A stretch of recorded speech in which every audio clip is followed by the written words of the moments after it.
E falando também de mais um indicador extremamente relevante, o grau de alavancagem operacional. Aqui o próprio nome também já é bastante sugestivo, né? Significa basicamente em um projeto em que eu vou trocar maquinários, investir em um corpo maior, né, de equipe de trabalho, né, seja por algum motivo, algum projeto, algum plano, né, que eu tenha, em que eu vou investigar se esse investimento, qual é a alavanca que ele gera, ou seja, qual o aumento que eu tenho no lucro comparado, fazendo uma razão, um índice, dividido pelo acréscimo no volume de produção ou de prestação de serviço nas vendas de mercadoria. Aqui eu verifico se existe realmente uma alavanca.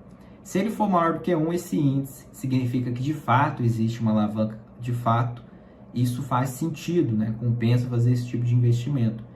Caso contrário, ele seja menor do que 1, significa que eu não tenho uma eficiência daquele esforço que eu vou ter.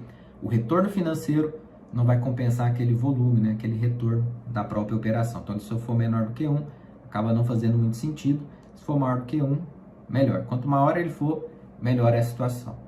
Então, aqui a título de exemplo, tá? Com informações também hipotéticas, nós colocamos uma situação em que a empresa ela faz esse tipo de investimento, aumenta o maquinário, a equipe, e em termos de resultado, comparado com uma situação anterior, aqui apenas para simplificar, ele tem um aumento de 75% no lucro. No lucro é a última linha do DRE, né? Receita, menos custos, despesa, de maneira bem grosseira, tá? Então, aquela última linha do DRE, ela está aumentando em 75%, né? Então, de um período para o outro, por exemplo.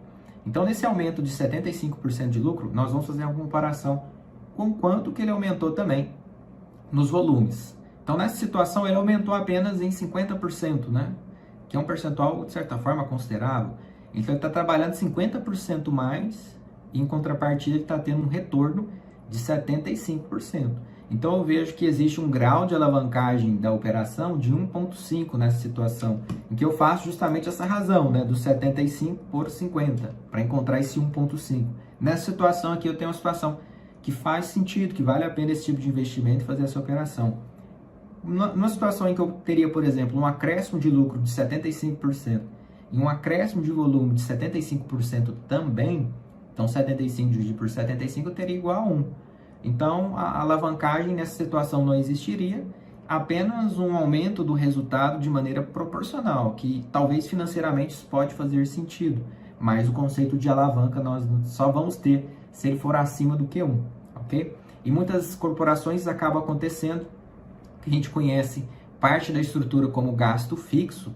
Então, quando você aumenta aquele volume, pode ser que aquele gasto fixo ele não vai sofrer tanta alteração assim, né? Então, ele não sofrendo essa alteração nesse formato, eu gero esse conceito de alavancagem. E aqui é muito interessante a gente conhecer também a capacidade do negócio, a capacidade máxima. Senão também eu vou ter uma limitação e automaticamente não vou gerar essa alavancagem. Tá? Ou talvez essa alavancagem vai estar muito relacionada a fazer vários outros investimentos, como por exemplo mudança de local, né? Ou da estrutura, aquisição de novos maquinários também, por exemplo. Aqui nós vamos entrar no exercício mais abrangente sobre esse conceito e essa aplicação, no exercício de número 11. Então, eu recomendo também que você assista a resolução do exercício número 11 para você compreender com todos os detalhes, uma aplicação real, né, de exercício, para você realmente efetivar e consolidar esse conceito e aplicação.